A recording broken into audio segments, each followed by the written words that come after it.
Hello दोस्तों, welcome to magazine मित्रा। और आज हम कवर करने जा रहे हैं अक्टूबर मंथ की मैगजीन 2025 की, जो कि प्रोवाइड की गई है विजन आईएएस के द्वारा। तो जिन लोगों को इस मैगजीन के बारे में नहीं पता तो मैं बता दूं कि इसमें यूपीएससी के जीएस के चारों पेपर हैं, उनसे रिलेटेड टॉपिक्स होते हैं और हर महीने की करंट अफेयर आती है। तो फिलहाल तो मैं स्टार्ट करने जा रहा हूँ अक्टूबर से और इसके आगे की मैगजीन्स को, लेकिन अगर आपको डिमांड हो, ज़रूरत हो, तो आप कमेंट में बता सकते हैं। मैं इससे पहले की भी जो मैगजीन है उन्हें भी साथ के साथ कवर कराता चलूंगा। तो हमारा पहला सब्जेक्ट है इसमें राज व्यवस्था और शासन। तो इसका पहला आर्टिकल आया है कारागार सुधार के बारे में। कारागार का मतलब होता है बेसिकली जेल सुधार के बारे में, ठीक है। तो अभी हुआ क्या है, सुर्खियों में क्यों है ये चर्चा, ये है कि एनसीआरबी जो है यानी राष्ट्रीय अपराध रिकॉर्ड ब्यूरो, इसने भारतीय कारागार सांख्यिकी 2023 रिपोर्ट जारी की है। तो उस रिपोर्ट के कुछ रिजल्ट सामने आए हैं और कुछ कुछ चीज़ें सामने आई होंगी, उस पर हम इस पूरे आर्टिकल में बात करेंगे। तो भारत में कारागार और जेलों के प्रशासन के बारे में समझते हैं पहले। तो भारत के अंदर क्या है कि जो भी कारागार में व्यक्ति रखे जाते हैं, वो विशेष संविधान की अनुसूची 7 के अंतर्गत आता है। मैं आपको बता दूं कि ये जो आर्टिकल है, प्रीलिम्स और मेंस दोनों के पर्सपेक्टिव से ज़्यादा इंपॉर्टेंट है। हालांकि ये मेन टॉपिक जो गवर्नेंस के अंदर आएगा, जो कि आपके मेंस का हिस्सा है ना। तो राज्य सूची की प्रविष्टि 4 मेन चीज़ों को शामिल किया गया है। तो कारागार का जो भी कैदियों का प्रशासन होता है, प्रबंधन होता है, ये काम संभालती हैं आपके राज्य की और यूटीज की यानी संघ राज्य क्षेत्रों की सरकारें। बाकी केंद्रीय गृह मंत्रालय इसमें क्या काम करता है? तो भाई केंद्रीय गृह मंत्रालय का काम भी होता है इनको बीच बीच में मार्गदर्शन देना और सहायता प्रोवाइड करना, जिसको हम आगे और भी पढ़ेंगे। तो यहाँ पे सबसे बड़ा सवाल ये है कि क्या भारत के जेलों में सुधार की ज़रूरत है? बिल्कुल, सुधार की ज़रूरत हमेशा हर जगह होती है। तो क्या क्यों ज़रूरत है साहब? ज़रूरत है इसलिए क्योंकि विचाराधीन कैदियों की जो संख्या है ना हमारी जेलों में, वो सबसे ज़्यादा है। यानी हमारी जेल में 100 में से 73 लोग ऐसे हैं, या 74 लोग कहें हम, 73.5%, जिनका अभी वर्डिक्ट जो है वो आना बाकी है। यानी वो आरोपी तो हैं, अपराधी नहीं है। तो ऐसे में उनके साथ एक ठीक व्यवहार हो, ये भी बहुत ज़रूरी है। दूसरी चीज़ ये है कि भारत की जो जेल हैं, उनकी क्षमता जितनी है कैदियों को रखने की, उनसे ज़्यादा वो अपने अंदर कैदियों को रखे हुए हैं। जैसे कि हम अगर नेशनल एवरेज की बात करें, तो अगर हम एक जेल में 100 लोगों को रख सकते हैं, तो फिलहाल में स्थिति ऐसी है कि हमने 120 कैदियों को रखा हुआ है एक जेल के अंदर। और जब खाली हम दिल्ली की बात करते हैं, तो 100 लोगों की क्षमता वाली जेल में हमने 200 लोगों को बंद कर रखा है। तो आप समझ सकते हैं कि यहाँ पे क्या सिचुएशन रहती होगी। एक और बात यह है कि कर्मियों की जो पदों की है वो रिक्तियां पड़ी हैं। यानी जेल के अंदर जो स्टाफ है वो है ही नहीं पूरा जितना होना चाहिए, 32% तो खाली पड़े हुए हैं पद। एक और बात यह है कि कर्मियों को जो है ना प्रशिक्षण भी नहीं दिया है कि आपको जेल में कैदियों के साथ कैसे व्यवहार करना है, महिला कैदियों के साथ व्यवहार कैसा करना है। तो उन सब का भी जो प्रशिक्षण मिलना चाहिए, उन्हें ट्रेनिंग मिलनी चाहिए, वो भी अभी तक नहीं मिली है। और महिलाओं के लिए कहीं ना कहीं अपर्याप्त सुविधाएं हैं।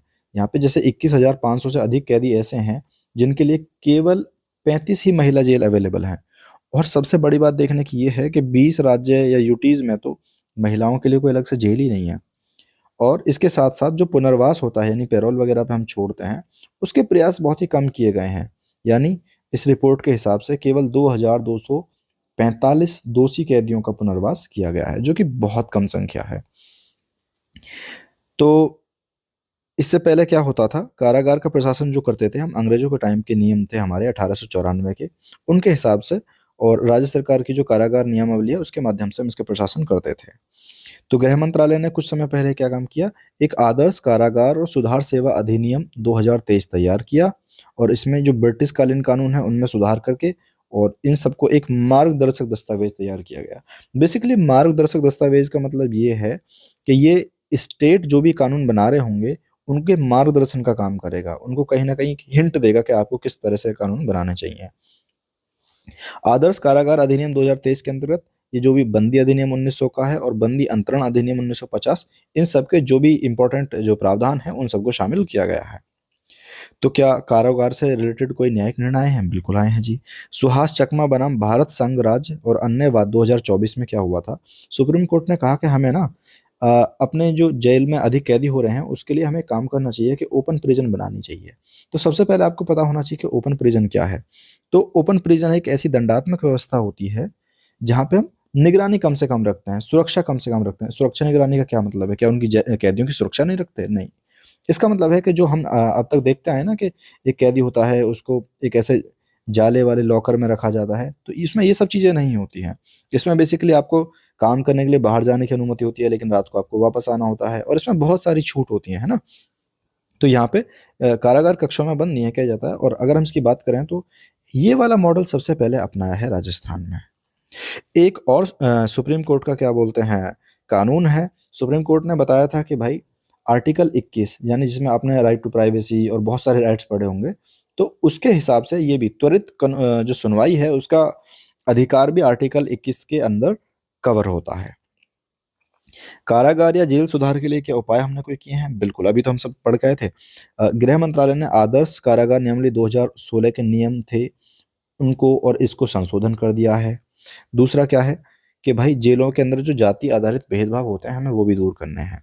तो ये एक वर्डिक्ट फिर से आया था सुकन्या शांता बनाम भारत संघ और अन्य वाद में। तो इसमें क्या था कि कैदियों के बीच जो भी जाति आधारित भेदभाव, आपको पता है ना हमारे यहाँ जाति कितनी बड़ी चीज़ है, तो जाति आधारित जो कैदियों के बीच में भेदभाव है हम उनको कैसे दूर करें, ये सुप्रीम कोर्ट ने आदेश दिए थे। एक और था कि आपकी जो आदर्श कारागार नियमावली 2016 था उसमें भी जो कैदियों के प्रबंधन से रिलेटेड कानून हैं, नियम हैं, विनियम हैं, उन सब में एक रूपता लाना। यानी अगर यूपी में कोई कैदी है, बिहार में कोई कैदी है और एमपी में कोई कैदी है, तो ऐसा ना हो कि सबके साथ में बहुत अलग अलग व्यवहार हो रहे हैं, यहाँ हर जगह के नियम।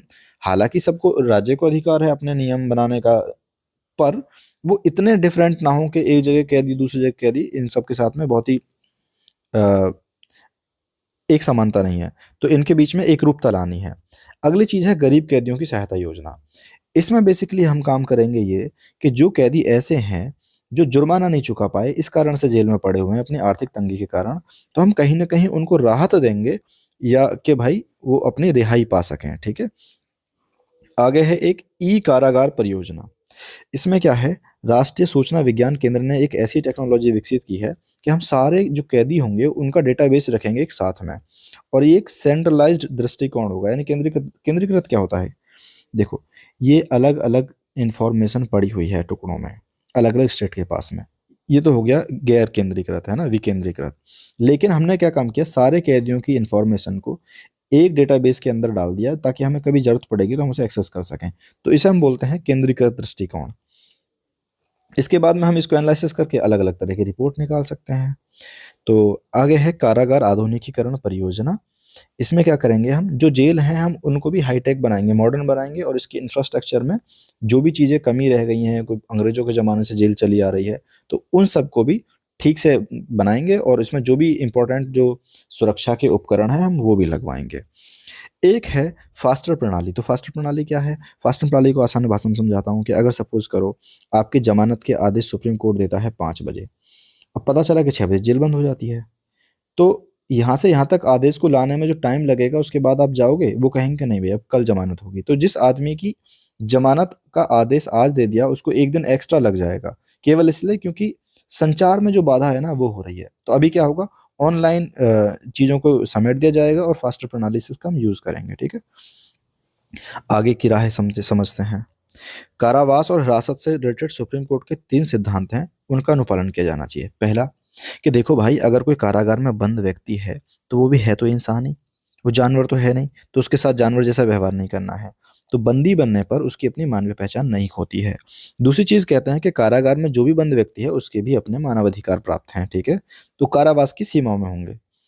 तीसरी चीज है कि कारावास की प्रक्रिया में कष्टों को मत बढ़ाओ कि आप टॉर्चर कर रहे हो, उन्हें गर्म पानी ठंडा पानी डाल रहे हो, तो वो ऑलरेडी कारावास में है ना भाई, कारावास में है ना भाई। तो जब वो ऑलरेडी कारावास में है तो उसमें और कष्टों को बढ़ाने का कोई मतलब है नहीं। तो और गृह कार्य संबंधी जो संसदीय समिति है उसने भी कुछ सिफारिशें की हैं। उसने कहा कि भाई जैसे हम टेक्नोलॉजी की बात करते हैं तो आप एक काम करते हैं कि ऐसा कुछ ट्रैकेबल ब्रेसलेट टाइप बना देते हैं और इन्हें रिहा कर देते हैं। और जो औपनिवेशिक काल की यानी जो अंग्रेजों के समय की जो हमारी पुरानी जेल पड़ी हैं उनको थोड़ा मरम्मत करके उन्हें अच्छे से बनाते हैं और विरासत को संरक्षित करते हैं। जैसे हमारी अंडमान निकोबार की जेल हमने काफ़ी चर्चा में रहती है, तो हम उनको पर्यटन को बढ़ावा दे सकते हैं और थोड़ा सा पैसा मिल जाएगा जिससे हम इन वाले जेल की निगरानी कर सकेंगे या ध्यान रख सकेंगे। और क्या है, राज्य सरकारें जो हैं कैदियों के लिए कोई कल्याण कार्य को बढ़ावा देने के लिए एक अलग से फंड बना सकती है जिसका नाम रख देंगे हम एक कारागार विकास कोष, है ना। न्यायमूर्ति ए एन मुल्ला समिति की सिफारिशें भी थी इसमें। क्या थी साहब? ये थी कि भारतीय कारागार सुधार सेवा, जैसे हमारी होती है ना आईएएस, इंडियन एडमिनिस्ट्रेशन सर्विसेज, तो ऐसे ही क्या बोलते हैं, भारतीय कारागार और सुधार सेवा बनाओ, और अखिल भारतीय सेवा ऐसी होनी चाहिए जो इस पे ही काम करे, ठीक है। बाकी जो जेल से छोड़ दिए गए हैं कैदी, उनकी आफ्टर केयर, पुनर्वास, पैरोल, इन सबको कारागार का अंग बना देना चाहिए, कारागार सेवा का। प्रेस, जनता और आम जनता, इन सबको बीच बीच में जेल में जाकर देखने की सुविधा होनी चाहिए, कि हम जाके देख सकें, क्योंकि आपको पता है बहुत ही एक्सेसिबल नहीं है अभी जेल के अंदर ऐसा नॉर्मली लोगों को जाना या मीडिया का जाना। तो इनको भी कहीं ना कहीं परमिशन देनी चाहिए, ताकि वहाँ के अंदर की जो कमी है वो जनता के सामने बाहर आए। सबसे बड़ी बात है कि विचाराधीन जो भी कैदी पड़े हों, विचाराधीन कैदी यानी जिन पे भी, वही मैंने बताया था कि जिन पे अभी अपराध साबित नहीं हुआ है ना, जो अपराधी नहीं कहलाएंगे, तो उनकी संख्या न्यूनतम करो भाई। और जब दोस्त कैदी हैं उनसे थोड़ा अलग रखो। क्या होगा कि अगर आपने किसी अपराधी के साथ में आरोपी को रख दिया, ठीक है, तो इससे दिक्कत ये होगी कि दोनों लोग मिलेंगे और आपस में अब आरोपी के भी अपराधी बनने की संभावना ज्यादा बन जाएगी, है ना। न्यायमूर्ति अमिताभ रॉय समिति की सिफारिशें हैं कि भाई जो छोटे अपराध के लिए हैं और 5 वर्ष से अधिक टाइम तक उनकी सुनवाई नहीं हुई है, डेट ही नहीं आई है, तो उनको फास्ट ट्रैक कोर्ट की स्थापना कर जानी चाहिए और उन मामलों को, छोटे छोटे अपराध वालों को जल्दी से क्लियर करना चाहिए। बाकी न्यायालयों में जो वरिष्ठ नागरिक हैं, बीमार कैदी हैं, उनकी पेशी के लिए वीडियो कॉन्फ्रेंसिंग का यूज कर सकते हैं हम। क्यों? क्योंकि अगर बीमार है, पता चला इसकी डेट आई थी, आज ये रिहा हो सकता था, लेकिन बीमारी के कारण कोर्ट में नहीं गया, तो उस कारण से बेचारा और लंबे टाइम तक जेल में पड़ा हुआ है, तो हम वीडियो कॉन्फ्रेंसिंग का यूज करके इनकी सुनवाई कर सकते हैं। महिला कैदियों के लिए अलग से कारागार बना सकते हैं, और इनके लिए और चिकित्सक वार्ड बना सकते हैं। ट्रांसजेंडर कैदियों के लिए जो है हम अलग से कल्याणकारी जो योजना है उनको शुरू कर सकते हैं।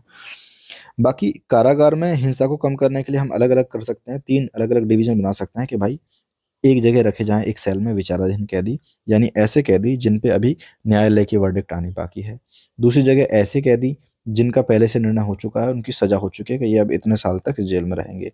तीसरे कैदी ऐसे भी जो पहली बार अपराध करके आए हैं, यानी किसी कारण से क्या होगा, अब ये इन लोगों के संपर्क में अगर आ जाएंगे तो हो सकता है कि इनके और अपराधी बनने की संभावना बन जाए, तो हम इनको अनिवार्य रूप से अलग अलग रख सकते हैं। तो इस आर्टिकल के बाद में आपको और क्या क्या पढ़ना चाहिए? देखो इसमें जगह जगह सुप्रीम कोर्ट का मेंशन हुआ है, तो आपको सुप्रीम कोर्ट को पढ़ना चाहिए। आर्टिकल 21 के बारे में आपको जानकारी होनी चाहिए, और आपको एनसीआरबी के बारे में पता होना चाहिए। हालांकि हम इस आर्टिकल में एनसीआरबी के बारे में पढ़ लेंगे। तो एनसीआरबी की स्थापना करी गई थी 1986 में, टंडन समिति, राष्ट्रीय पुलिस आयोग और गृह मंत्रालय का जो कार्यबल है 1985 की सिफारिशों के आधार पर।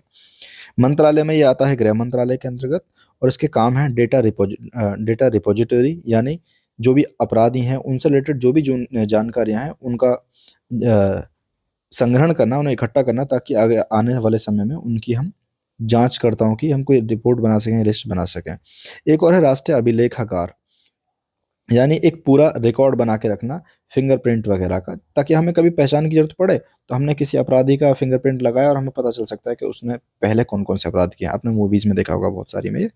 बाकी कोऑर्डिनेशन दे देना कि भाई अपराध और अपराध ट्रैकिंग नेटवर्क वगैरह के लिए एक केंद्रीय नोडल एजेंसी है, और ये अलग अलग टाइम पे अलग अलग रिपोर्ट निकालता है, जिनमें से एक हम पढ़ रहे हैं और बाकी पढ़ेंगे। जैसे भारत में अपराध, देखो भारत में अपराध वाली रिपोर्ट ये रही, भारत में आकस्मिक मृत्यु और आत्महत्याएं और जेल संख्या की रिपोर्ट, ये अब हमने पढ़ी है, ये दो हम अभी कवर करेंगे। अगला भी जो हमारा आर्टिकल है वो है भारत में अपराध रिपोर्ट से रिलेटेड 2023 में। आपको पता है एनसीआरबी नहीं दिया है, ये भी डेटा हम पहले पढ़ चुके हैं। तो इसमें क्या है, संज्ञेय अपराध। सबसे पहले संज्ञेय अपराध क्या होते हैं? ऐसे अपराध जिनमें हम बिना वारंट के गिरफ्तार कर सकते हैं आदमी को, और आदमी ने जानबूझ के, मतलब व्यक्ति ने जानबूझ के जो अपराध किया है उन्हें हम संज्ञेय अपराध बोलते हैं ना। तो संज्ञेय अपराध जो है 2022 की तुलना में अब 7.5% ज़्यादा बढ़ चुके हैं, यानी ये बहुत अच्छी बात नहीं है। तो संज्ञेय अपराध ऐसे अपराध होते हैं जिनके आरोपी में बिना वारंट की गिरफ्तारी की जा सकती है। इसका मतलब ये हुआ कि 2023 में भारत के अंदर हर 5 सेकंड में एक अपराध हुआ। क्या ये प्रीलिम्स के लिए इंपॉर्टेंट है? बिल्कुल नहीं, मेंस के लिए डेटा इंपॉर्टेंट है। साइबर अपराध में भी अगर हम देखते हैं तो 22 की तुलना में 23 में कहीं ना कहीं 31% की वृद्धि हो गई है, और ज़्यादातर मामले कैसे हैं? धोखाधड़ी से रिलेटेड या फिर यौन शोषण से रिलेटेड हैं। तीसरा क्या है कि SC ST के विरुद्ध जो अपराध हैं उनकी संख्या भी कहीं ना कहीं बढ़ गई है, और उसका कारण यह है जो मणिपुर में हिंसा हुई थी। बाकी बच्चों के विरुद्ध जो अपराध हैं उनमें भी वृद्धि कहीं ना कहीं देखी गई है। आप देख रहे हो कितना डेटा है, मतलब सारी चीज़ें नेगेटिव चल रही हैं। तो इसमें बच्चों के अपराध कौन कौन से हैं? अपहरण और क्या बोलते हैं, किडनैपिंग से रिलेटेड जो है ना आपके ये मामले ज़्यादा दर्ज किए गए हैं। बाकी इसके बाद में जो बच्चों का जो लैंगिक अपराध से रिलेटेड है, पॉक्सो का स्थान रहा है। और महिलाओं के जो विरुद्ध अपराध हैं उनमें भी वृद्धि देखी गई है 0.7% की, पर ये बाकी की तुलना में थोड़ी कम है। अगला आर्टिकल है हमारा accidental death and suicide in India. तो ये सेम ही संस्था है एनसीआरबी जो इस रिपोर्ट को जारी कर रही है। तो इसके हम प्रमुख बिंदु देख लेते हैं एक बार। तो आत्महत्या के मामले जो हैं 2023 में कुल जो है 0.3 की वृद्धि हुई है, अगर हम 2022 और 23 की तुलना करते हैं। तो हालांकि हुआ क्या है कि आत्महत्या की जो दर है, रेट जो है, उसमें कमी आई है 0.8% की। तो उच्च आत्महत्या दर वाले राज्य कौन कौन से हैं? तो देखो, सबसे पहले अंडमान और निकोबार द्वीप समूह में सबसे ज़्यादा आत्महत्याएं होती हैं, और इसके बाद में आपके आते हैं सिक्किम और केरल। बाकी ये कॉमन सेंस की बात है कि शहरों में आत्महत्याएं की दर जो है वो अखिल भारतीय आत्महत्या दर से थोड़ी ज़्यादा है। कुल आत्महत्या की अगर हम बात करें तो प्रतिशत के मामले में, तो इसमें सबसे ज़्यादा आत्महत्या होती हैं महाराष्ट्र के अंदर, और इसके बाद में तमिलनाडु, मध्य प्रदेश, कर्नाटक और पश्चिम बंगाल वगैरह का स्थान है। तो अगर हम देखें कि महिला पुरुष में इनमें अनुपात क्या है, तो देखिए भाई, 72.8 जो है ये पुरुषों का है, और 27.2 है ये महिलाओं का है। तो ये इनका रेशो रहा है आत्महत्या का। तो सर, कारण क्या रहे आत्महत्या के? तो सबसे पहला है पारिवारिक समस्याएं, विवाह संबंध से अलावा, है ना। तो पारिवारिक समस्याओं के कारण 31% आत्महत्या की गई, बीमारियों के कारण 19%, नशीली दवाओं के सेवन या ड्रग्स वगैरह के कारण 7%, और विवाह से रिलेटेड मुद्दों के कारण 5%। प्रेम संबंधों में यानी 100 में से 4 जो आत्महत्या हो रही हैं वो प्रेम संबंधों के कारण हो रही हैं। दिवालियापन के कारण, बेरोजगारी के कारण, परीक्षा में असफलता के कारण। किसान आत्महत्या के जब हम मामलों की बात करेंगे तो कुल 10,786 किसानों ने आत्महत्या की है, जो कि कुल मामलों का 6.3% है। किसान, काश्तकार, कृषि मजदूर द्वारा जो भी आत्महत्या है, इनकी कोई भी ऐसा दर्ज नहीं किया गया। वो स्टेट हैं पश्चिम बंगाल, बिहार, उड़ीसा, झारखंड, हिमाचल प्रदेश, अरुणाचल प्रदेश और गोवा। क्या हमने आत्महत्या को रोकने के लिए कुछ पहलें शुरू की हुई हैं? बिल्कुल। सबसे पहली है राष्ट्रीय आत्महत्या रोकथाम समिति 2022। इसका उद्देश्य है 2030 तक इस आत्महत्या की जो मृत्यु दर है इसको 10% कम करना है। और है टेली मानस। इसमें क्या होता है कि आपको जो mental health assistant networking across state का एक मतलब शॉर्ट हम इसे बोलते हैं टेली मानस। तो ये है, ये 24/7 निःशुल्क टेली मानसिक स्वास्थ्य देखभाल प्रदान करता है। अगला है राष्ट्रीय मानसिक स्वास्थ्य कार्यक्रम। तो ये भी क्या करता है, कहीं ना कहीं विकेंद्रित जो मानसिक स्वास्थ्य है उसकी देखभाल प्रदान करता है। एक और है हमारे पास मनोदर्पण। तो ये केंद्रीय शिक्षा मंत्रालय की योजना है, ये याद रखना ना, स्वास्थ्य मंत्रालय की नहीं है, शिक्षा मंत्रालय की है। इसकी योजना इसमें क्या है, विद्यार्थी, शिक्षक और परिवार वालों के लिए मानसिक सेहतमंदी के लिए हम ये कार्य करेंगे, है ना। अगला आर्टिकल है हमारा आईटी नियम से रिलेटेड, है ना। तो इसमें क्या हुआ है, केंद्रीय इलेक्ट्रॉनिक्स और सूचना मंत्रालय जो है मैती, इसने सूचना प्रौद्योगिकी के में कुछ संशोधन का प्रस्ताव रखा है। इसका खासकर हम काम करेंगे इस पर डीप फेक सहित जो चीज़ें हैं ना, जो हम डीप फेक वगैरह यूज़ करते हैं, एआई से यूज़ करते हैं, तो उससे रिलेटेड जो सूचनाएं हमारे पास में खराब आ जाती हैं या फिर मैनिपुलेट करते हैं हम लोगों को, तो उस चीज़ को रोकने के लिए नियम बनाए गए हैं। तो ये नियम लागू होंगे 15 नवंबर 2025 से, और इन्हें कहा जाएगा सूचना प्रौद्योगिकी मध्यवर्ती दिशा निर्देश और डिजिटल मीडिया आचार संहिता, लंबा सा नाम है बहुत ही, संशोधन नियम 2025। तो इसमें क्या है, इसमें ये है कि जो मध्यवर्ती है ना, विशेष रूप से सोशल मीडिया मध्यवर्ती, उन सबको जो है उनके दायित्व जो हैं, उनकी जो जिम्मेदारियां हैं उसको मजबूत करना है। कैसे करेंगे वो हम अभी समझेंगे आगे। सूचना प्रौद्योगिकी, इस नियम के बारे में समझते हैं। इन नियमों को मूल रूप से 2021 में अधिसूचित किया गया था, अधिसूचित यानी लाया गया था उस टाइम पे, और 22-23 में इन्हें संशोधन किया गया था, फिर से संशोधन करने की बात हो रही है। तो इसमें जो आपकी न्यूज़ है और करंट अफेयर वगैरह है, इनका कंटेंट है, इन सब का जो ऑडियो विजुअल यानी जो देखने वाला है या फिर सुनने वाला है, इन सब के जो ऑनलाइन प्रकाशक हैं, इनसे रिलेटेड जो कंटेंट है उसके विनियमन हेतु कुछ एक रूपरेखा बनाई गई है। दूसरी है कि ऑनलाइन सुरक्षा के लिए, है ना, तो जवाबदेही सुनिश्चित करने के लिए एसएमआई सहित, अब हम समझेंगे एसएमआई क्या है, एसएसएमआई क्या है, इन दोनों को चीज़ों को समझेंगे, आगे दिखा रखा है ये रहा। तो एसएमआई का मतलब है ऐसे मध्यस्थ, यानी जो बीच में काम कर रहे हैं, यानी जो दो उपयोगकर्ताओं के बीच ऑनलाइन इंटरेक्शन को सक्षम बनाते हैं, जैसे कि आपका व्हाट्सएप हो गया, दो लोगों के बीच में ऑनलाइन इंटरेक्शन हो रहा है इससे। तो हम उसमें जो सेवा की जा रही होगी, उसमें क्या अपलोड करेंगे, क्या साझा करेंगे, क्या भेजेंगे, क्या हम एडिट कर सकते हैं, उसको आसान बनाना है। दूसरा है एसएसएमआईज, यानी ऐसे सोशल मीडिया मध्यस्थ, यानी जहाँ पे एक आदमी कुछ कहता है और उनकी जो यूजर्स हैं वो ज़्यादा होते हैं, जैसे कि हम वाईटी, मैंने कुछ कहा और बहुत सारे लोग इसको आके वीडियो को देखेंगे, तो ये एसएसएमआईज हो गए। तो समझते हैं कि इनके पहलू क्या हैं और उनका क्या क्या विवरण है।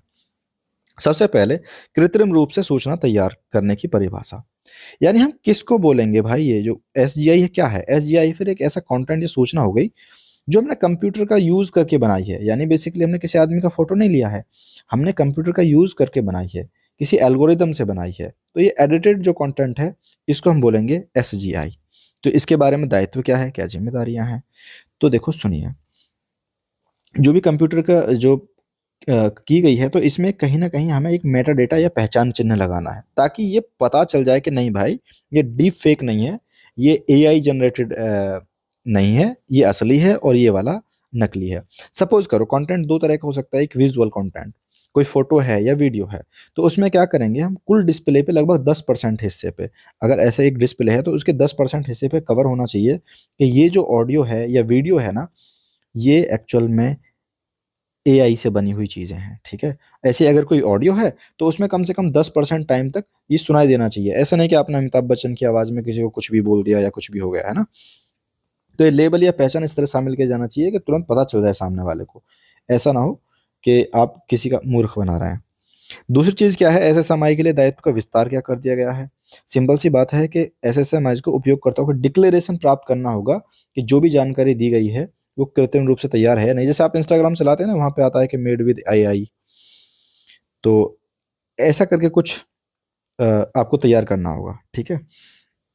और इसके बाद में क्या है, इनको लेके वही लेबल सूचना प्रदर्शित वगैरह होनी चाहिए। और अगर आप ये सब नहीं करते हैं तो आपको कहीं ना कहीं लीगल इम्यूनिटी खो देंगे, आप, आपके खिलाफ कार्रवाई की जा सकती है। बाकी वरिष्ठ स्तर पर स्वीकृति क्या है, कि अगर आपको संशोधन के बाद किसी भी अवैध कंटेंट पहुंच गया है और अगर सरकार हटाने का आदेश देती है, तो केवल जो जॉइंट सेक्रेटरी हैं हमारे जो केंद्र सरकार के, या उससे कोई ऊपर लेवल का अधिकारी है, तो उनके कहने पे कार्रवाई की जा सकती है। या फिर पुलिस बलों की बात करें तो डीआईजी लेवल या फिर उनसे ऊंचे जो पदाधिकारी हैं, उनके द्वारा आदेश पे कार्रवाई की जा सकती है। तो हमारे सामने कौन सी ये चुनौतियां आती हैं जो एआई कंटेंट को पहचानने में टेंशन पैदा करती हैं। सबसे पहले मानदंडों का अभाव, यानी हमें अभी ये पता ही नहीं है कि एआई डिटेक्टर हमारे पास ऐसे बने हुए ही नहीं है जिनसे पता चल जाए कि कौन सी जो चीज है वो फॉल्स पॉजिटिव है। फॉल्स पॉजिटिव मतलब इंसान ने बनाया है पर वो लग रहा ऐसा है कि वो एआई जनरेटेड है, या फिर ट्रू नेगेटिव है, यानी एआई ने बनाया पर देखने में ऐसा लग रहा है कि इंसान का है। तो सबसे पहले तो हमारे पास में मानदंड ही नहीं है। दूसरी चीज़ है, हमारे पास क्षमता नहीं है। देखो, डेली इतना सारा ढेर सारा एआई कंटेंट बन रहा है, उस सारे कंटेंट को काउंटर करने के लिए हमारे पास उनको भरने के लिए तो स्टोरेज होनी चाहिए, पर हमारे यहाँ पे प्रणाली की जगह जो प्रसंस्करण और भंडारण की क्षमता है उतनी है ही नहीं। तो कहीं ना कहीं ये भी एक टेंशन की बात है। दूसरी बात है अनामिता। अनामिता बोलते हैं एनोनिमिटी को, यानी अपनी पहचान को छिपा के जो आप काम करते हैं। सपोज करो आप गूगल क्रोम पे जाते हैं, आइकोग्निटो लगा देते हैं, तो वो अनामिता ही है। तो कहीं ना कहीं क्या हो रहा है कि विदेशी सर्वर पर जारी किए जा सकते हैं, अब आप कहाँ तक चीज़ों को करोगे। और अगली चीज़ है, और इसमें भी कहीं ना कहीं ट्रेस करने में और सत्यापन को बाधा डालता है भाई। दृश्यता में क्या चक्कर है, देखिए समझिए, जनरेटिव जो एआई है मानव निर्मित के साथ में ऐसे मिक्स। सपोज करो आपने अपना फोटो बनाया, अब फोटो अपना फोन के कैमरा से खींचा, लेकिन एआई पे जाके इसके अंदर चश्मा लगा दिया, तो अब आप कैसे चीजों को क्लेरिफाई करेंगे कितना एआई है कितना मानव निर्मित है। तो दोनों को आपस में मिक्स कर देते हैं। जैसे एग्जांपल के लिए इन्होंने दे रखा है मिड जर्नी, डॉली हुआ, स्टेबल डिफ्यूजन, ये डिफ्यूजन, ये ऐसे चीजें हैं जो ऐसे फोटो बना सकते हैं जिसमें आपको कंफ्यूजन रहेगा हमेशा कि ये एआई है या फिर इंसान ने बनाया है। बाकी इनकी पहचान की जरूरत क्यों है हमें?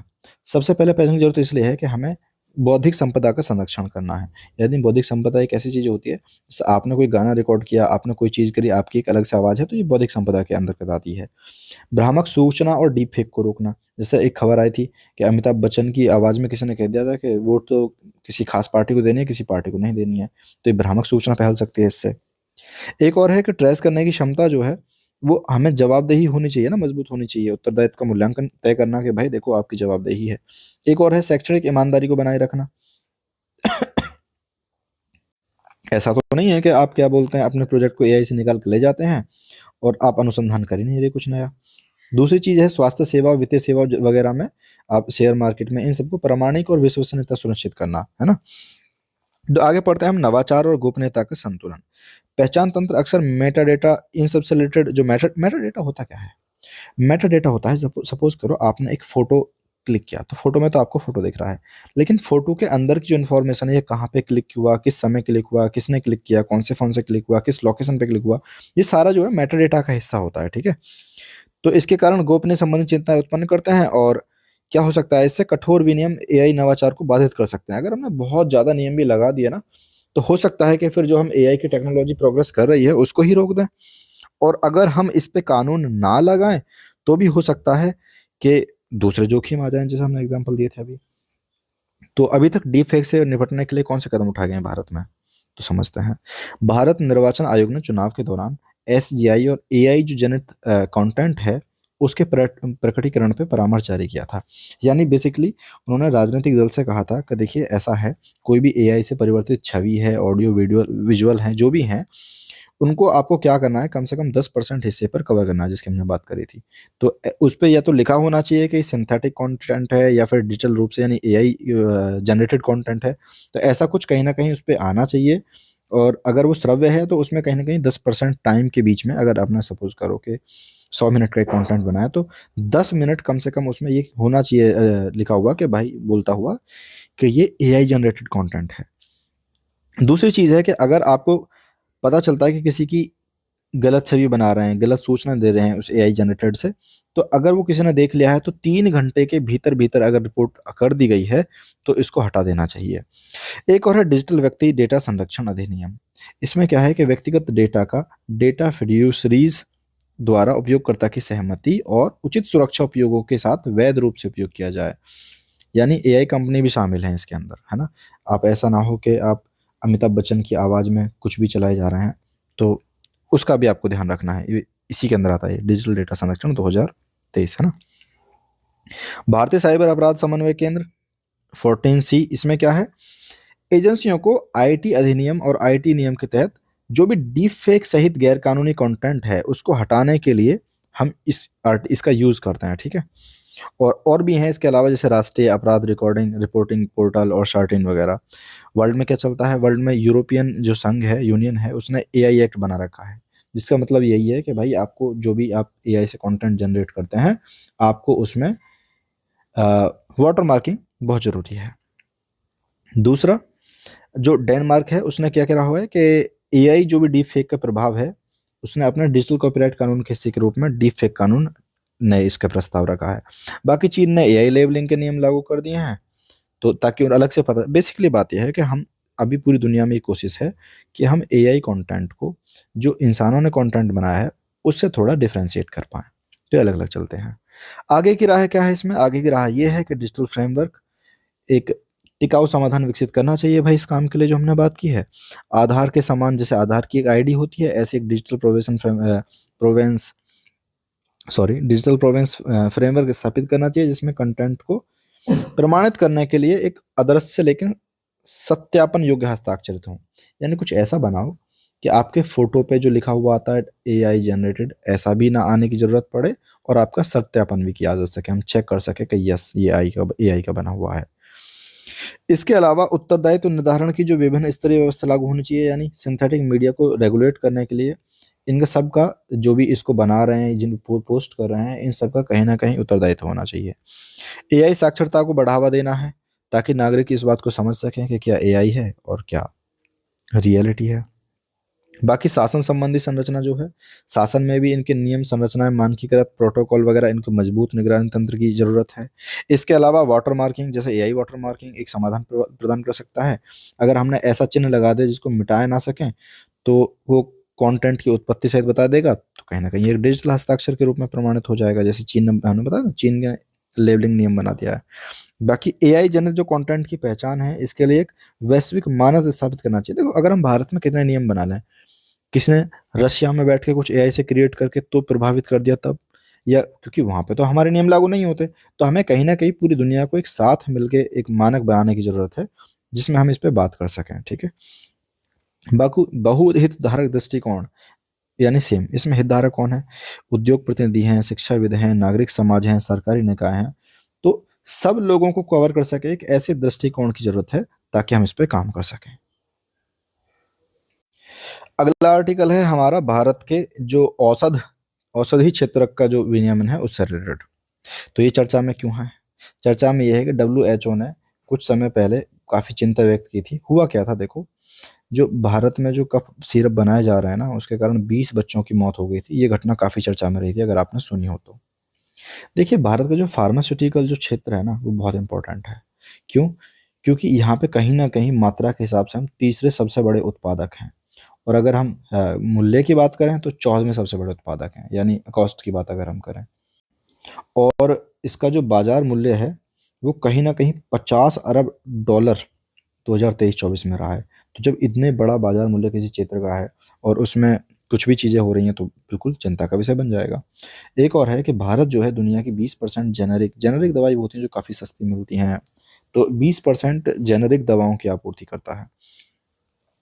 तो हुआ क्या था, भारत का जो औषधि नियामक है उसने 3 कफ सिरप थे जो कि संदूषित थे, यानी कंटेमिनेटेड, ये शब्द इंग्लिश का ज़्यादा ठीक रहेगा यहाँ पे। इसकी पहचान की गई है। इनमें कौन कौन से थे? एक था कोल्ड्रिफ यानी श्रीसन फार्मास्यूटिकल्स का, एक था रेस्पी फ्रेश रेडनेस फार्मास्यूटिकल्स का, और एक था रिलाइफ शेफ फार्मा शामिल इसका। इन सब का था जो कंटेमिनेटेड थे, यानी जिसके पीने से बच्चों की मृत्यु हो गई थी। तो हम देखते हैं कि भारत में जो औषधीय उत्पाद हैं उनका विनियमन कौन करता है, उनको कौन रेगुलेट करता है। तो सबसे पहले 2 नियम हैं, या एक कानून है और एक नियम है। औषधि एवं प्रसाधन सामग्री अधिनियम 1940 और औषधि एवं प्रसाधन सामग्री नियम 1945। इनके द्वारा जो भी औषधि हैं और सौंदर्य प्रसाधन है, यानी आपके मेकअप के जो भी किट आइटम है, उनका आयात, निर्माण, वितरण, बिक्री, ये सब इन्हीं के द्वारा किए जाते हैं। और ये सुनिश्चित करते हैं कि भाई जो भी औषधियों में है ना, उनके अंदर गुणवत्ता होनी चाहिए, क्वालिटी होनी चाहिए, उनकी सुरक्षा होनी चाहिए, उनके प्रभाव कैसे होंगे, तो इन सब के मानकों को पूरा करे, ये इसका पूरे का ध्यान रखते हैं। बाकी एक और है राज्य औषधि नियामक प्राधिकरण। ये क्या काम करता है?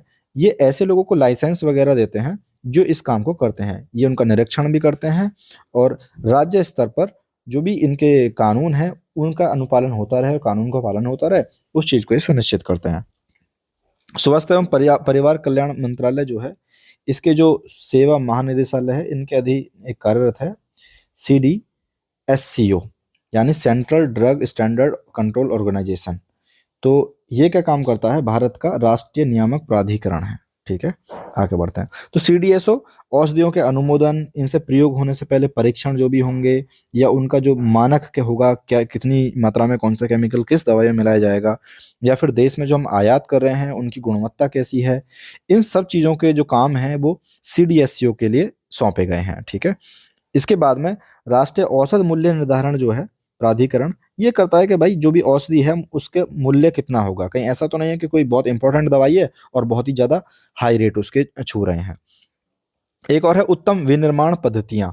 तो इसको करने के लिए WHO ने कुछ निर्देश जारी किए हैं कि भाई अगर हम कोई भी चीज औषधि या फिर प्रसाधन सामग्री से रिलेटेड बना रहे हैं तो उनको अनुसूची M के तहत निर्धारित कर किया गया है कि आपको इस तरह से बनानी है। तो भारत में नकली दवाई जो बनाई जाती है उसके सामने कौन सी चुनौतियां आती हैं? सबसे पहले तो यही है विनियामकीय चुनौतियां, यानी ठीक से हम देख ही नहीं पा रहे हैं, उनकी निगरानी नहीं कर पा रहे हैं। यानी CDSCO और राज्य स्तर पे क्या है, निरीक्षण जो हो रहे हैं वो भी असंगत हो जाते हैं और कई अलग अलग बिखरा हुआ है कि CDSO भी कर लेगा, स्टेट भी कर लेगा, सेंटर भी कर लेगा। तो इस चक्कर में क्या होता है, कहीं ना कहीं जो निगरानी है ना वो प्रभावी रूप से ही नहीं हो पा रही है। एक और चीज है कि विषाक्त और संदूषण जो है ना, हमारी जो दवाइयाँ हैं वो कुछ कुछ बहुत ही घटिया क्वालिटी की आ रही हैं। जैसे कि जांच में पाया गया था कि कुछ कफ सिरप होते हैं हम जो यूज करते हैं कफ के लिए, उसमें डाइएथिलीन ग्लाइकोल पाया गया था, जो हम क्या काम करते हैं, जिसे हम काम करते हैं इंडस्ट्रीज में जो यूज करते हैं किसी चीज को एक दूसरे में घुलाने के लिए, मिलाने के लिए विलायक के रूप में, वो एक विषाक्त पदार्थ है और उसका हम यूज कहाँ कर रहे हैं? कफ सिरप में। तो कहीं ना कहीं जो निम्न कोटि की दवाई है उसमें भी देख रहे हैं। एक और चीज़ है खराब गुणवत्ता का नियंत्रण। तो इसमें क्या है कि हमारे यहाँ पे उतनी अच्छी प्रयोगशाला ही नहीं है कि हम टेस्टिंग कर सकें और पता लगा सकें कि क्या क्या खराब है। तो इससे क्या होता है, कई बार घटिया क्वालिटी की हमारी दवाइयाँ बनती हैं और उन पे क्योंकि उत्तम जो विनिर्माण पद्धति है उनका अनुपालन नहीं किया जाता है, तो उसके बाद में वो बाजार में पहुंच जाती हैं और घटना घट जाती हैं ऐसी। उससे बड़ी चीज़ है आपूर्ति श्रृंखला और भंडारण संबंधी, यानी जिस तरह से जैसे हम कोई भी दवाई होती है उस पे लिखा होता है कि आपको किसी भी ठंडे इसमें यूज़ करनी है, ठंडी जगह पे रखनी है, लाइट से दूर रखनी है। तो हमारे यहाँ ऐसी परिस्थिति नहीं है, जो शीत भंडारण वगैरह कोल्ड चेन में क्या बोलते हैं दवाइयों को रख सकें। इससे क्या होता है, वो समय से पहले खराब हो जाती हैं कई बार, और वो असुरक्षित भी हो जाती हैं, यानी आप लेते हैं तो आपकी जान भी जा सकती है। एक और है कि दवाओं को बाजार से वापस ले जाने के कानून हमारे यहाँ पे है नहीं। यानी अगर सपोज करो कोई एक कंपनी ने दवाई बनाई और वो बाजार तक पहुंच गई, बाद में पता चलता है कि उस दवाई के अंदर कुछ कमी थी। अब वो जैसे ही मार्केट में पहुंच जाती है तो हमारे पास ऐसी सुविधा नहीं है कि हम मार्केट से उसे वापस ले सकें स्टॉक में, यानी ट्रैकिंग का कहीं ना कहीं एक सिस्टम नहीं है। अब समझते हैं इसमें क्या है कि संबंधित बाध्यकारी राष्ट्रीय कानून का अभाव है, यानी कानून ही नहीं है। लेकिन हम चर्चा कर रहे हैं 1976 से कि इस पे कभी कानून लाएंगे, पर आज तक कभी लागू नहीं किया गया है। इसके बाद में ऑनलाइन भी दवाई बिकने लग गई है आजकल, तो WHO ने चेतावनी दी है कि भाई ऑनलाइन जो है, निम्न और मध्य आय देश वाले जैसे भारत है, 10 में से एक दवा जो है ना उसमें नकली है। तो हमें ये भी देखना है कि ऑनलाइन दवाई खरीदते समय ऐसा ना हो कि ऑनलाइन नकली दवाइयाँ बेच रही हों। सिफारिशें क्या हैं? रसायन एवं उर्वरक संबंधी समिति 2024-25 ने नकली और मिलावटी दवाओं से निपटने के लिए कुछ जागरूकता वगैरह पे बल दिया है, और इसके बाद में कानूनों का प्रभावी परिवर्तन करना चाहिए। जो भी हमने नियम बना रखे हैं 1940 के औषध और प्रसाधन सामग्री अधिनियम और औषधि अधिनियम 1945, तो इनको कठोरता के साथ में पालन किया जाना चाहिए, ढीला ढाली नहीं होनी चाहिए, ताकि जो भी नकली और मिलावटी दवा चल रही है इसकी समस्या को हम खत्म कर सकें। एक और कि भाई देखो, अगर आपने कोई पकड़ लिया है तो उसके त्वरित कानूनी कार्रवाई होनी चाहिए और कठोरतम दंड देना चाहिए, ताकि ऐसे जो नकली दवाइयों के विनिर्माता हैं हम उस पर रोक लगा सकें। अगली चीज है कि मजबूती से निगरानी करनी चाहिए, निरीक्षण करना चाहिए कि बने ही क्यों भाई, पहले ही आप देखो। तो जो भी जोखिम वाले क्षेत्र हैं उनमें कठोर निगरानी करनी चाहिए, ताकि समय से पहले ही हम निरीक्षण कर सकें और ऐसी दवाइयों को मार्केट में आने से रोक सकें। अगला है वितरण संबंधी उत्तम व्यवस्थाओं से रिलेटेड, जिसकी हमने मार्केट की बात करी थी। तो आपूर्ति श्रृंखला में जो भी गुणवत्ता मानक है ना उन्हें मजबूती से लागू किए जाने चाहिए, और CDSCO के वितरण संबंधी जो भी दिशा निर्देश हैं उनको कानूनी रूप से भी बाध्यकारी करना चाहिए, केवल सलाहकारी या निर्देशकारी नहीं होना चाहिए। और जो इसके ऊपर जो एजेंसी बैठी हैं, चाहे स्टेट की हैं, सेंटर की हैं, तो इनसे रिलेटेड जितनी भी हैं उनके बीच में भी आपस में एक बहुत अच्छा कोऑर्डिनेशन होना चाहिए। ऐसा नहीं कि एक संस्था ने दवाई पास कर दी, दूसरी संस्था ने फेल कर दी, और तीसरी संस्था पे कोर्ट पे जा रहे हैं हम पास कराने के लिए। तो कहीं ना कहीं इनके बीच में आपस में एक समन्वय होना चाहिए, ताकि जो कानूनी परिवर्तन है वो आसानी से हो सके, बढ़िया से हो सके और मजबूती से हो सके। ठीक है। और उत्तम विनिर्माण पद्धतियों का प्रयोग करना चाहिए, ताकि हम बढ़िया बढ़िया टेक्नोलॉजी ला के अच्छे से दवाइयों को बना सकें। और कहीं ना कहीं पूरे देश में एक जागरूकता की ज़रूरत है कि भाई देखिए, जो नकली दवाई हैं इन सब की रिपोर्ट ये होती है, इनकी पहचान ये होती है। तो ऐसा एक राष्ट्रीय जागरूकता अभियान भी देश के अंदर कहीं ना कहीं चलाया जाना चाहिए। अगला आर्टिकल है हमारा जनजातीय शासन से रिलेटेड। तो ये चर्चा में क्यों रहा?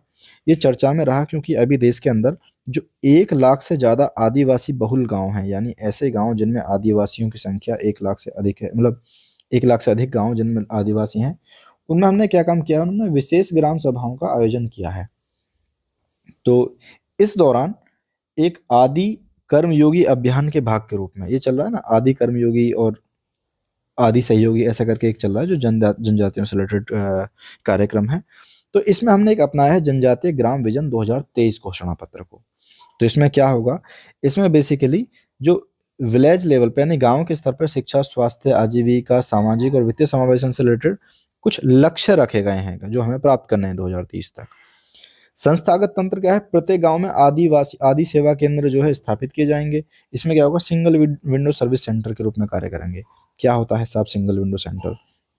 यानी अगर आपको कोई एक काम कराने जाना है, सपोज करो आपको, मैं एक छोटा सा एग्जांपल लेकर बताता हूँ, आपको कास्ट सर्टिफिकेट बनवाना है अपना। तो अभी क्या होता है, आप कास्ट सर्टिफिकेट लिए पहले प्रधान पे जाएंगे, वहाँ से वेरीफाई कराएंगे, उसके बाद में आप सेंटर पे जाएंगे, या हो सकता है उसके बाद में आप किसी कहीं कहीं पे तहसीलदार वगैरह से वेरीफाई कराना हो। तो सिंपल है, आप एक ऑनलाइन इतने सारे करने के बजाय आप एक ऑनलाइन सेंटर पे गए, वो सरकार के द्वारा संचालित है, और क्या बोलते हैं, यहाँ पे लोग स्वेच्छा से काम कर रहे हैं, आदि सेवा समय दे रहे हैं। आप वहाँ पे जाते हैं और एक ही जगह पे आपका सारा काम हो जाता है। तो इसे बोलते हैं सिंगल विंडो सर्विस सेंटर, है ना। आदि कर्मयोगी अभियान के बारे में थोड़ा समझ लेते हैं, क्या है ये एक डिसेंट्रलाइज्ड जनजातीय नेतृत्व और शासन तंत्र के निर्माण के लिए एक राष्ट्रीय आंदोलन है। इसमें क्या करते हैं, दुनिया का सबसे बड़ा जनजातियों के लिए जो प्रोग्राम चलाया जा रहा है वो है ये। और 30 राज्य और में इसमें कम से कम 11 करोड़ जो नागरिक हैं या आदिवासी समुदाय के लोग हैं उनको ये कवर करता है। तो संबंधित मंत्रालय कौन कौन से हैं इसे? जनजातीय कार्य मंत्रालय इसका नोडल क्या बोलते हैं मिनिस्ट्री है। तो इसके उद्देश्य क्या है? इसके उद्देश्य हैं 550 जो जनजातीय बहुल जिले हैं उनके अंदर 1 लाख जो गांव हैं उनके अंदर जो 20 लाख जनजातीय लोग रह रहे हैं उनको ट्रेनिंग देनी है और एकजुट करनी है।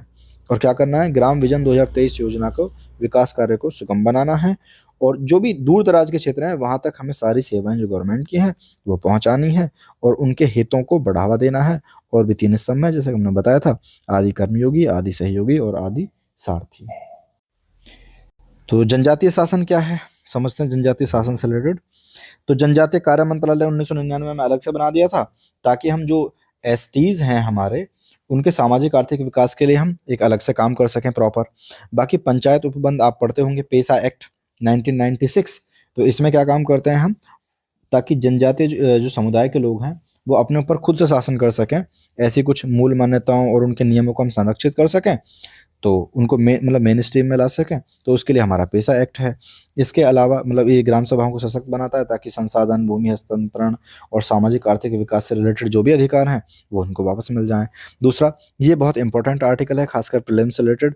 तो आपको 5वीं और 6ठी अनुसूची में बेसिक क्या डिफरेंस है वो आपको अलग से आज पढ़ना है जाके।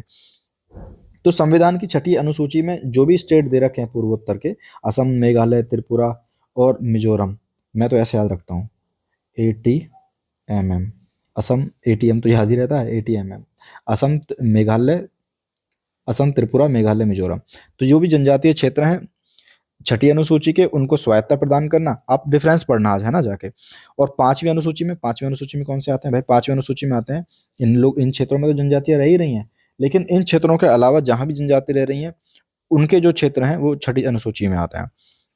बाकी जो इनकी प्रथागत जनजातीय संस्थाएं जैसे आदिवासी सभाएं होती हैं, जनजातीय पंचायत होती हैं। एग्जाम्पल के लिए मैं इससे रिलेटेड नहीं है पर बता रहा हूँ, जैसे हरियाणा में खाप पंचायत चलती है ना, तो ऐसे ही जनजातियों की अपनी सभाएं होती हैं भाई, जनजातीय पंचायतें होती हैं। तो इन सबको बनाना, इनकी कल्चर को प्रिजर्व करके रखना, और अगर कोई दिक्कत आती है तो इस सब का यूज़ करना प्रॉब्लम सॉल्विंग में, तो हम ये भी कर सकते हैं।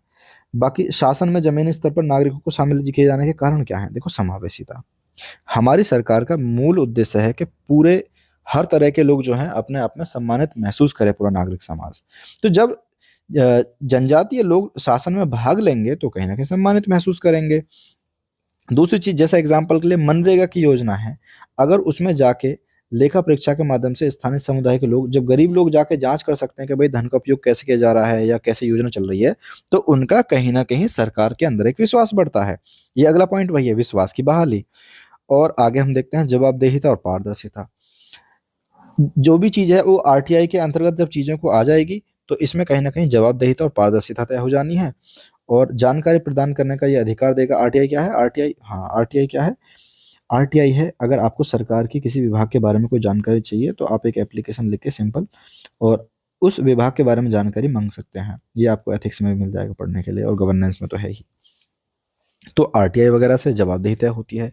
दूसरा, चिंताओं को व्यक्त करने का अवसर, कि भाई अगर कोई जनजातीय क्षेत्र है, उसमें सपोज करो यहाँ पे कोल माइनिंग करनी है, तो ऐसा थोड़ी होगा कि गवर्नमेंट ने सीधा आदेश दिया किसी कंपनी को जाकर करने लगे, नहीं।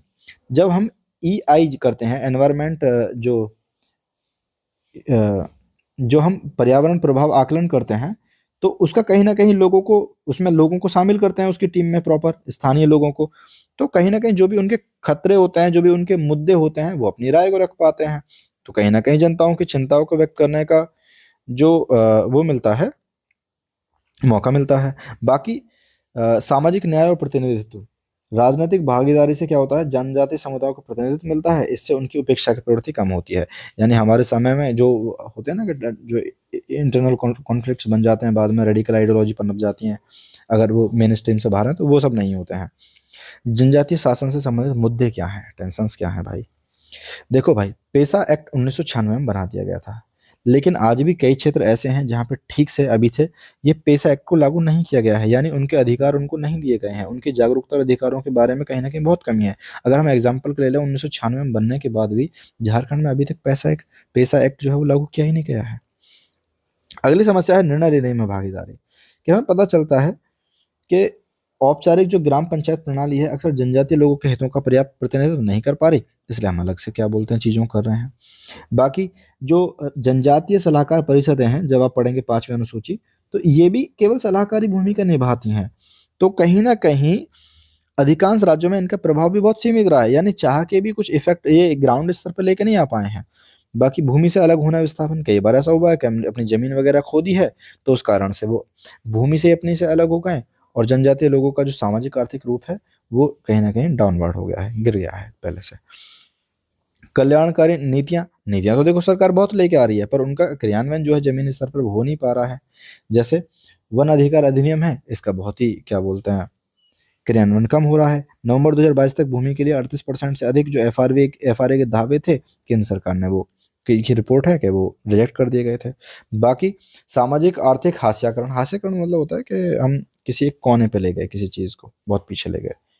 तो गरीबी का स्तर इतना ज़्यादा है कि गाँव के क्षेत्र में 45% के आसपास और शहर के क्षेत्र में 24% जो जनजातीय लोग हैं, वो गरीबी रेखा से नीचे जीवन यापन कर रहे हैं।